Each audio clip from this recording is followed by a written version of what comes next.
மக்களே, உன் பொண்டாட்டிகிட்ட சொல்லக்கூடாதா கொஞ்சம் எடுத்து? அடுப்பாங்கிற ஃபுல்லா தூசியும் குப்பையுமா இருக்கு. அப்படி இருந்தா வீட்டுக்கு எங்கேயாவது நல்லது நடக்குமா? நீ சொல்லி புரிய வை மக்களே.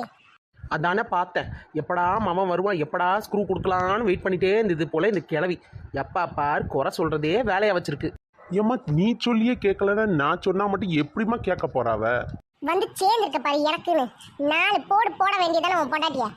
ஏத்தே, யாரைத்தான் 4 போடு போடணும்? மர்மோல அது ஒண்ணு இல்ல மர்மோல, நம்ம வீட்டுல எலி தொல்லை தாங்கல. அதே என் மாவங்கிட்ட சொல்லி 4 போடு போட சொன்னேன். அட ஆமாத்தே, நானே சொல்லணும்னு இருந்தேன். நம்ம வீட்டில் வயசான எலி ஒன்று ரொம்ப தொந்தரவு பண்ணிட்டு இருக்கு. அதை 4 போடு போட்டாதான் சரி வரும். அப்பதான் இருக்கு. ஏண்டி இந்த அடுக்கலையில கொஞ்சம் சுத்தமா வச்சுக்கிட்டா என்னடி? ஏங்க, அடுப்பங்கரையை சுத்தமாக வச்சுக்க ஒரு சூப்பரான ஐடியா இருக்குங்க. சொல்லு மர்மோல, என்ன ஐடியா வச்சிருக்க? அத்தே, காலையில் காப்பிலேருந்து நைட்டு டின்னர் வரைக்கும் எல்லாத்தையும் ஆன்லைனில் ஆர்டர் பண்ணி சாப்பிட்டோன்னு வச்சுக்கோங்களேன். அடுப்பங்கரை எப்பயும் சுத்தமாக இருக்கும், கண்ணாடி போல பளபளன்னு இருக்கும்.